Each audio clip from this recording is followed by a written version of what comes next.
요즘처럼 더운 날씨에 보기에 딱 좋은 영화가 있죠. 뭘까요? 공포영화입니다. 공포영화.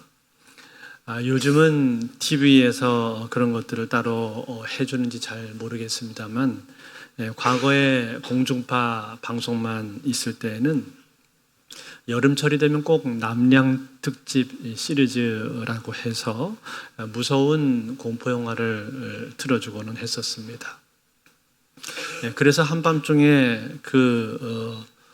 공포영화를 보면서 오싹한 기분을 느끼면서 잠시나마 더위를 잊었던 그런 기억이 납니다.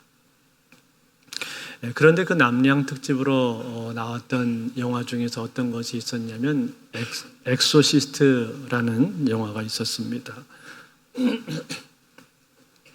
이 엑소시스트는 1973년도에 처음 나와서 그 후에 시리즈로 여러 편 제작이 되었었고, 최근에는 엑소시스트 더 바티칸이라고 하는 영화도 나왔습니다. 이 엑소시스트의 주된 스토리는 무엇인가 하면 어떤 소년이나 소녀의 몸에 빙의가 된 악마를 캐톨릭 사제가 퇴치한다는 내용인데, 그때 주로 사용이 되는 도구가 무엇인가 하면 바로 십자가입니다. 이 십자가를 들이대면 결국 악마는 떠나가게 된다는 것이죠. 그런데 이 엑소시스트뿐만 아니라 소위 드라큘라라고 하는 흡혈귀 영화라든지 좀비 영화에도 이 십자가의 효능이 나타나게 되는 경우들이 많습니다.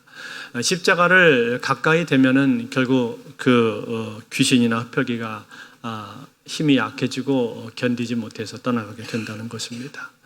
여러분들은 어떻게 생각을 하십니까? 정말 십자가에 그러한 효능이 있다고 보십니까? 십자가를 조각한 물건 안에 그러한 힘이 들어있다라고 여러분들은 믿으십니까? 그렇지 않죠. 그것은 하나의 물건이고 사실상 그 안에는 아무런 힘이 없습니다. 그런데도 불구하고 많은 사람들은 이 십자가 조각품 안에 신비한 힘이 들어있을 것이다 라고 그렇게 믿는 경향들이 있습니다. 여러분, 오늘 우리가 읽은 이 본문은 십계명의 제2계명인데 이 제2계명은 앞서 말씀드린 이러한 내용들과 연관이 있습니다. 지난주에 우리가 제1계명을 살펴봤는데, 제1계명 너는 나 외에는 다른 신들을 내게 두지 말지어다. 이 말씀에 대해서 우리가 지난주에 생각을 해봤는데, 이 1계명하고 오늘 우리가 읽은 2계명, 이것은 서로 상당한 연관이 있습니다. 왜 그런가 하니 지난주 살펴본 1계명에서는 하나님만이 유일하고 참되신 신이고 다른 신들은 모두 다 거짓이고 우상이다 라는 것을 강조를 했었죠. 그런데 오늘 이 2계명에도 역시 이 우상이 나오고 있기 때문에 그렇습니다. 그렇다면 여러분, 이 1계명하고 2계명의 차이점은 무엇일까요? 1계명은 그 강조점이 어디에 있는가 하면 하나님만이 유일하고 참된 신이다, 여기에 강조점이 있습니다. 즉 다른 신들은 모두 다 거짓이고 우상이라는 것이죠. 다시 말해서 제1계명은 우리가 누구를 섬길 것인가, 누구를 사랑할 것인가, 여기에 가장 중요한 관심이 있다는 거예요. 반면에 제2계명은 어떻습니까? 2계명은 우리가 하나님을 섬기고 하나님을 사랑하는데 그 하나님을 어떻게 사랑할 것인가, 어떻게 섬길 것인가, 여기에 관심이 있다라는 거예요. 그러니까 결국 1계명이 우리에게 묻는 질문은 무엇인가 하면 너는 하나님을 섬길 것이냐 우상을 섬길 것이냐, 그것을 결정하라. 그것이 1계명이 우리에게 묻는 질문이고, 2계명이 우리에게 묻는 질문은 뭐냐면 하나님이긴 하나님인데 그 하나님을 너는 어떻게 섬길 것이냐, 이것을 우리에게 묻고 있다라는 겁니다. 그렇다면 여러분 제2계명의 내용은 무엇입니까? 오늘 우리가 읽은 이 본문의 내용이 나와 있는데 한번 다시 읽어볼까요? 오늘 본문 4절에서 6절이 제2계명인데 이 계명을 한번 우리 같이 다시 한번 읽어보겠습니다. 시작. 너를 위하여 새긴 우상을 만들지 말고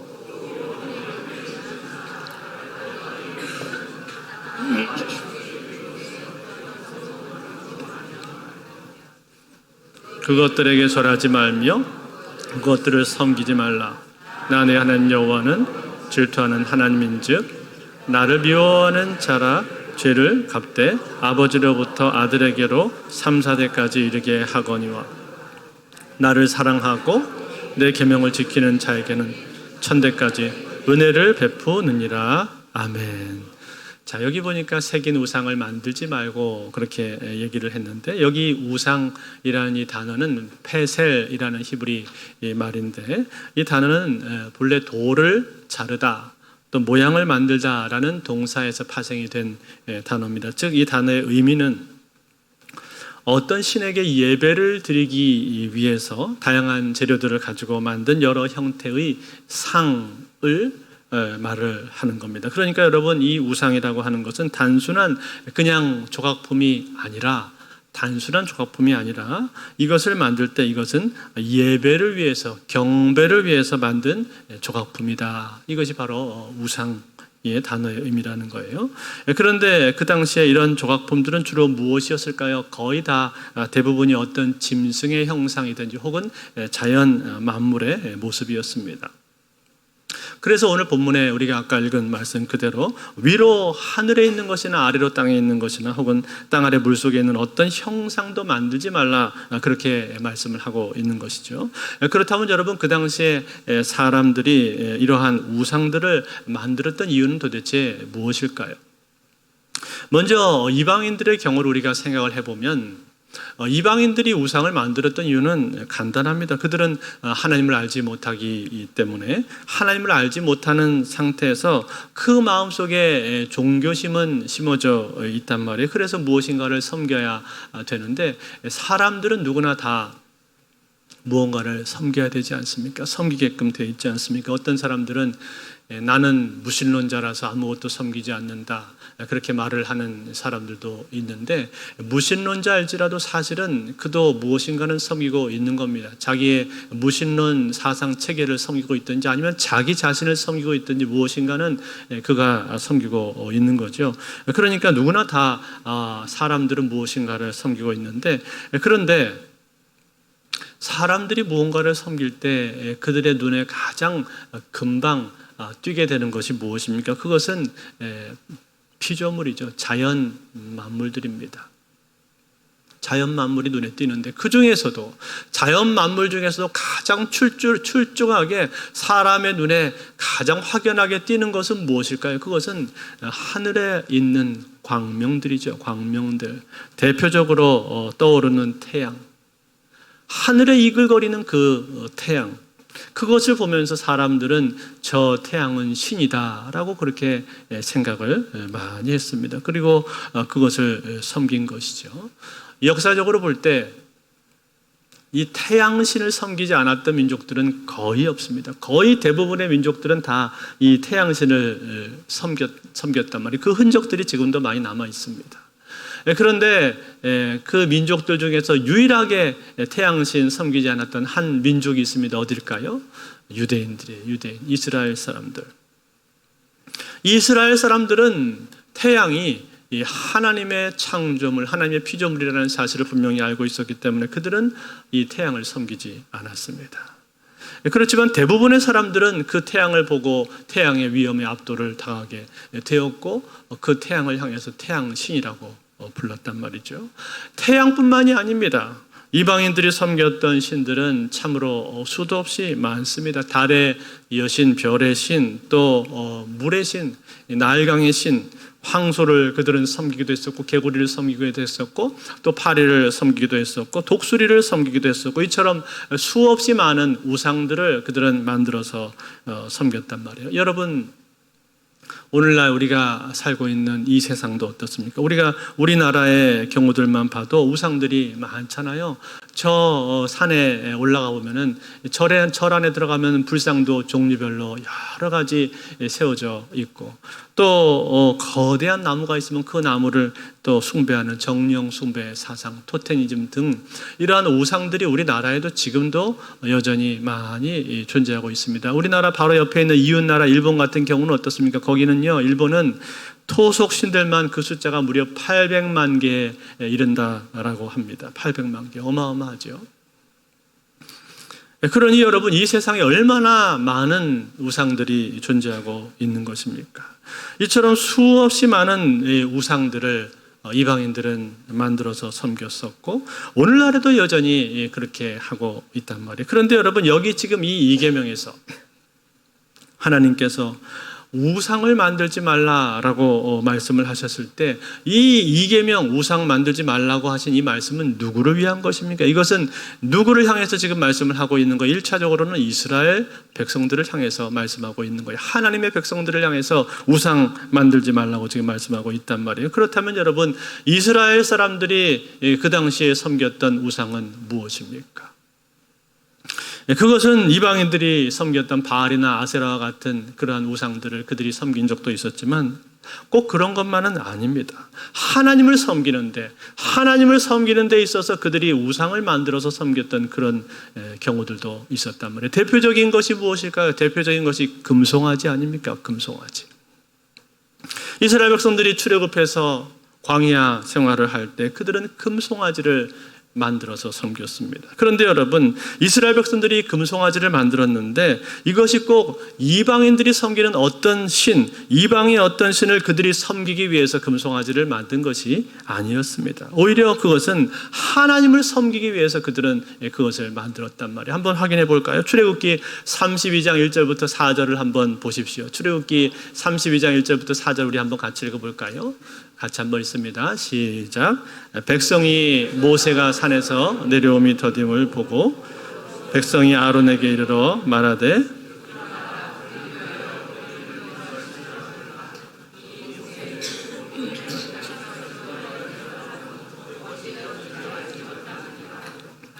아론이 그들에게 이르되 너희 아내와 자녀의 귀에서 금고리를 빼어 내게로 가져오라. 모든 백성이 그 귀에서 금고리를 빼어 아론에게로 가져가매 아론이 그들의 손에서 금고리를 받아 부어서 조각칼로 새겨 송아지 형상을 만드니 그들이 말하되 이스라엘아 이는 너희를 애굽 땅에서 인도하여 낸 너희의 신이로다 하는지라. 아멘. 자, 뭐라고 말을 한 거예요? 백성들의 성화에 이기지를 못해서 아론이 지금 금송아지를 이제 만들게 되었는데, 그런데 그 금송아지를 만들어 놓고 뭐라고 얘기를 했다고 했습니까? 이 금송아지가 너희를 애굽 땅에서 인도해낸 너희 신이다, 그렇게 말을 했다는 거죠. 무슨 뜻입니까? 이 금송아지가 바로 하나님이라고 말을 한 거예요. 이 금송아지 모습이 하나님의 형상이다, 그렇게 이 아론이 얘기를 한 것입니다. 그렇다면 여러분, 지금 이 아론이 여기서 이러한 이 형상을 만들게 된 이유는 도대체 무엇입니까? 왜 형상을 만들게 된 거예요? 그것은 하나님이 보이지 않기 때문에 그런 것이죠. 하나님이 눈에 보였으면 좋겠는데, 눈에 좀 보였으면 안심이 되겠는데 하나님이 도무지 눈에 보이지가 않으니까, 그리고 하나님 목소리도 잘 들리지가 않으니까, 그러니까 백성들이 불안한 거예요. 백성들 마음이 불안한 겁니다. 그래서 백성들의 마음에 뭔가 좀 안심을 시켜주기 위해서 이렇게 눈에 보이도록 형상을 만들어 놓으면 백성들의 마음이 좀 안돈이 되고 안심이 되지 않겠는가, 그런 생각을 한 거죠. 그래서 이 형상을 보면서 그들이 이것이 하나님이다, 이 형상 앞에서 기도도 할 수 있고, 그렇게 하면은 그들의 신앙에 도움이 될 거다라고 판단을 한 것입니다. 그래서 이러한 형상을 만들게 되었던 거죠. 그런데 여러분, 이 형상을 만들게 되었을 때, 아론이 이 형상을 만들게 되었을 때 하나님께서는 뭐라고 하셨습니까? 하나님께서 어떻게 반응을 하셨습니까? 하나님은 크게 진노하셨습니다. 그래서 시내산 위에 올라가 있는 모세를 향해서 말씀하시고 이렇게 말씀하셨어요. 출애굽기 32장 7절과 8절에 보니까 하나님께서 이렇게 말씀하세요.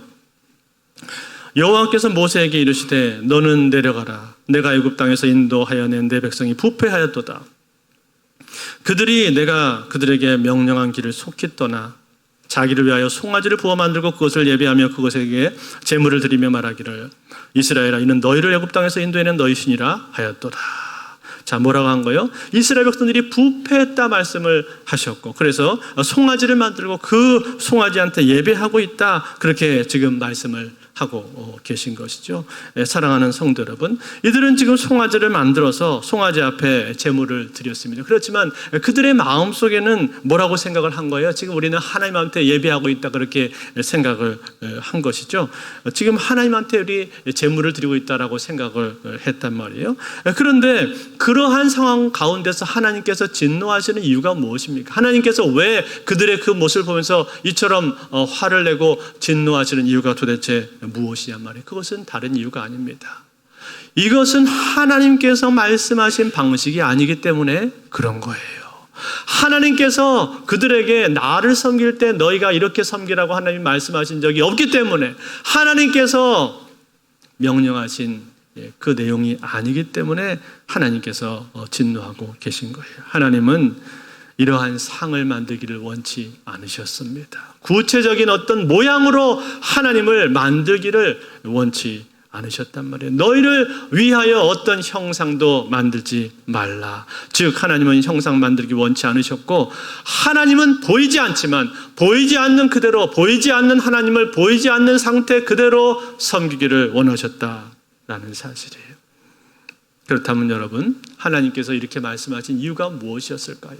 왜 하나님은 형상을 만드는 것을 반대하셨습니까?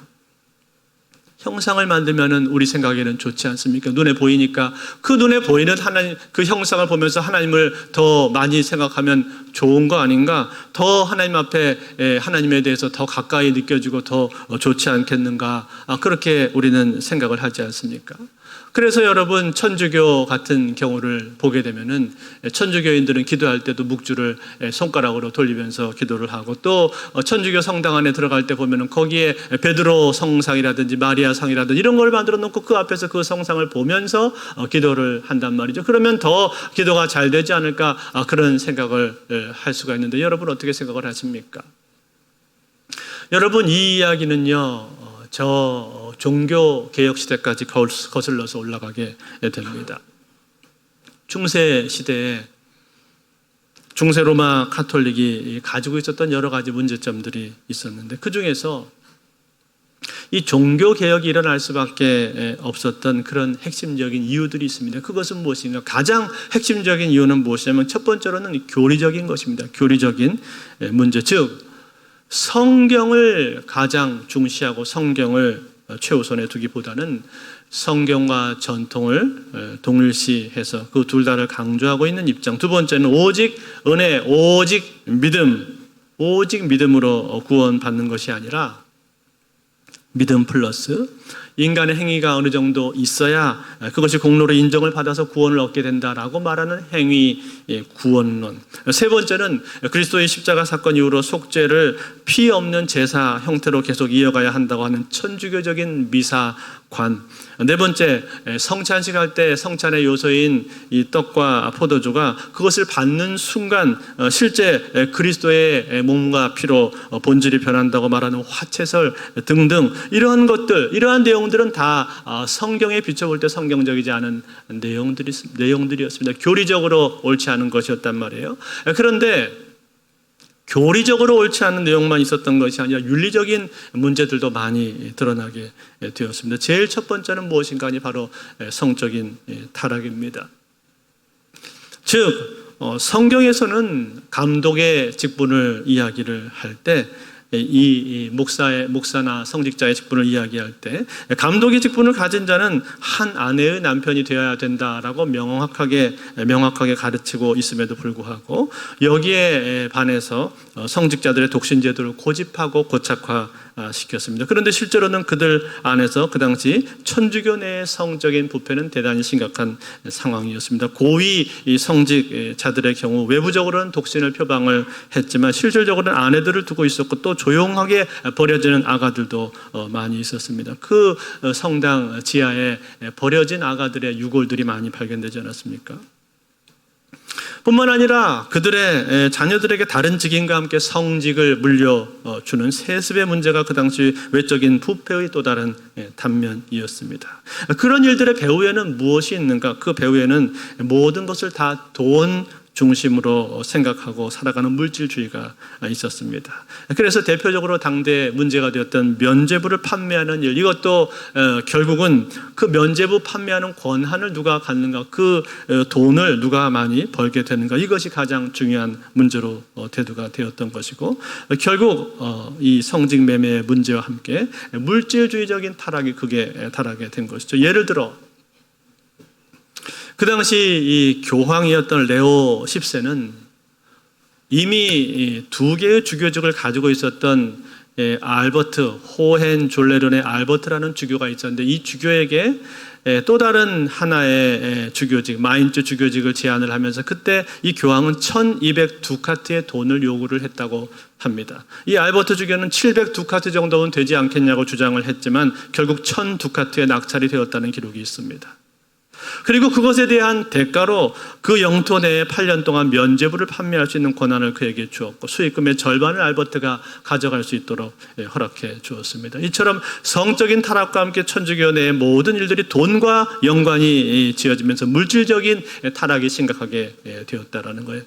뿐만 아니라 또 한 가지는 무엇이었냐면, 일반 성도들은 성경을 갖고 있지 않기 때문에, 성경을 읽지를 못하기 때문에 그저 사제들이 인도하는 데 따라가야 되는데, 그러다 보니 많은 미신적인 종교 생활을 하게 된 것이죠. 그 중에 하나가 무엇이냐면 바로 성상 숭배하고 성자 숭배입니다. 성상은 무엇이냐면 신앙의 위인들을 동상이나 그림으로 그려서 그 앞에서 입을 맞추고 존경심을 표하는 것인데, 그것이 점차 그들에 대한 숭배로 변질이 되게 되었던 것이죠. 또 성자들의 무덤에 가서 기도를 하는 가운데 점차 성자 숭배로 나아가게 되는 경우들도 있었습니다. 뿐만 아니라 부활절 어간이 되게 되면은 성당 안에 가지고 있었던 많은 성물들을 밖으로 꺼내놓게 되었는데, 이것들을 사람들은 특별한 능력이 있는 물건들, 성물들로 취급을 하면서 그것을 숭배하곤 했습니다. 즉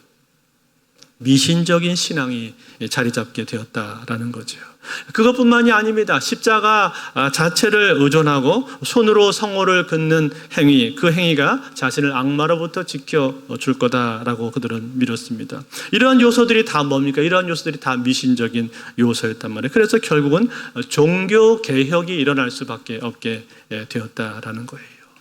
이 종교 개혁을 통해서 오직 성경, 오직 은혜, 오직 믿음으로만 구원을 받는다라는 이 사실이 강조가 되게 되었고, 성상이나 성물, 성화 이런 것들이 금지되게 되었습니다. 물론 현재 보수적인 개혁 교단에서 예술적인 성화 자체를 모두 다 우리가 부정을 하지는 않습니다만, 그러나 당시에는 성상으로 인한 폐해들이 워낙에 심각했기 때문에 그것에 대한 반작용으로 이러한 경계들이 있게 된 것이죠. 뿐만 아니라 칼빈이나 루터와 같은 종교 개혁자들은 심지어 십자가조차도 그것이 얼마든지 사람들의 숭배의 대상이 될 수 있다라고 생각해서 예배당 안에 십자가 거는 것을 금했습니다.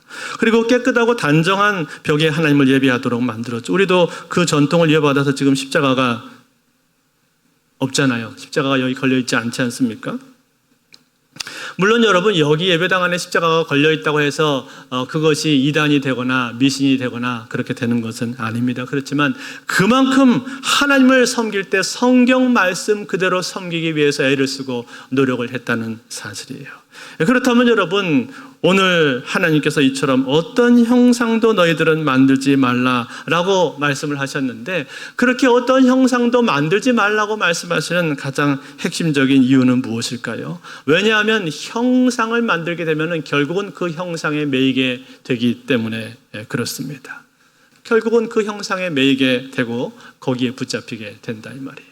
웨스트민스터 소요리 문답 제50문에 보면은 이렇게 나옵니다. 무엇이 제2계명에서 요구가 됩니까? 거기에 대한 답을 이렇게 해주고 있어요. 제2계명은 하나님이 자신의 말씀에서 정하신 모든 종교적 예배와 규례를 준수하고 완전하게 받아들이고 지키며 유지할 것을 요구합니다.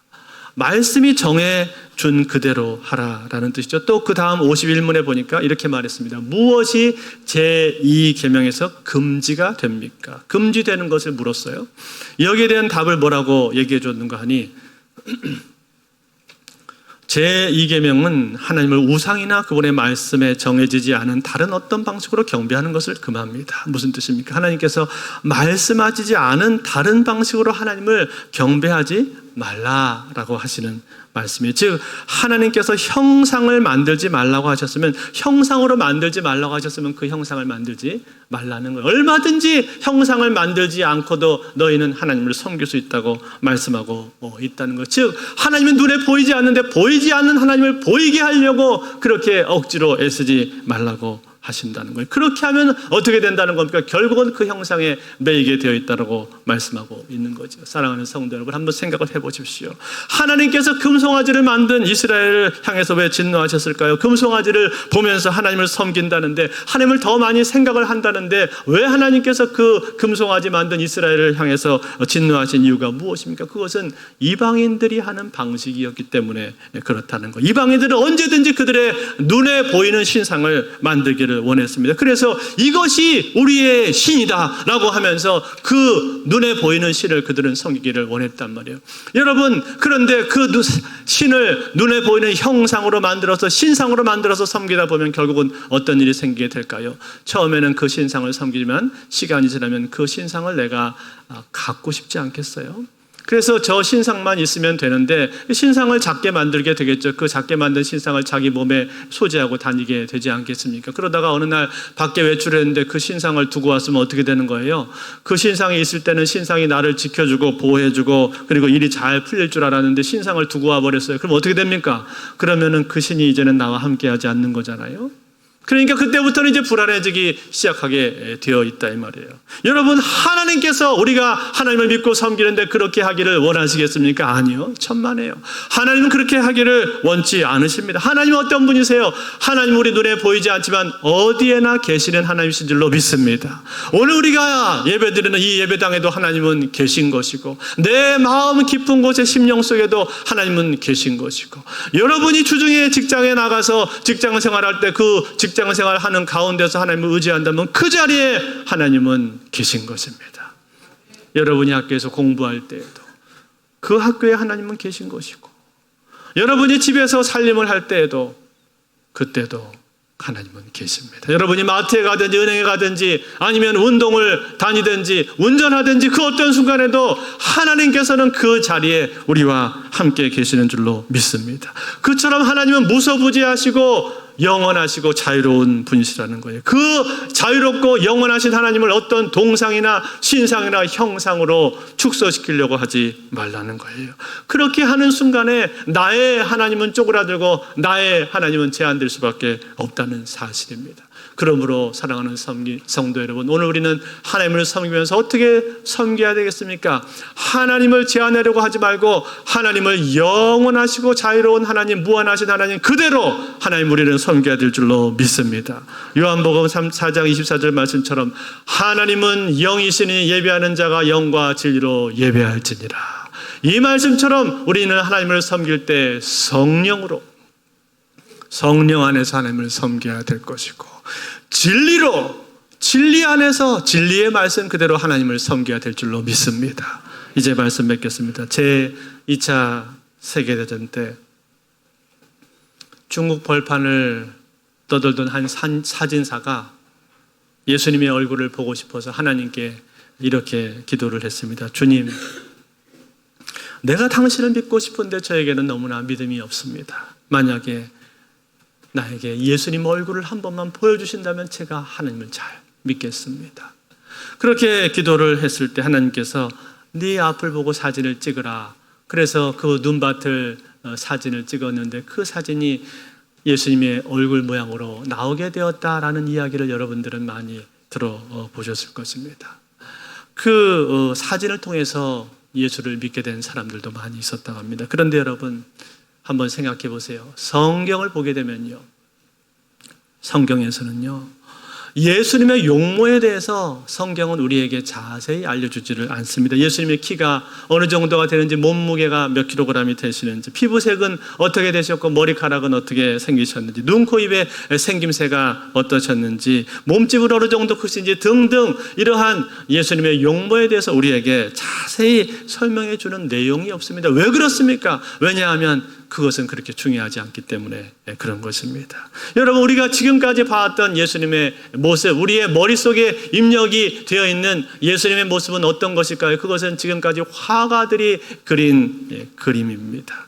주로 금발머리에 얼굴이 잘생기신 예수님 모습 우리는 생각을 하고 있지 않습니까? 그것은 화가들의 상상력과 그리고 또 전작들을 참고해서 그린 그림들이라고 합니다. 그런데 그러한 예수님의 얼굴이 그려진 그림을 본다든지, 혹은 푸른 초장에서 양떼를 먹이고 계신, 양을 치고 계신 예수님의 그 그림, 그러한 모습 우리가 본다든지 하는 것들이 우리의 신앙에 있어서 주는 유익들이 있습니다.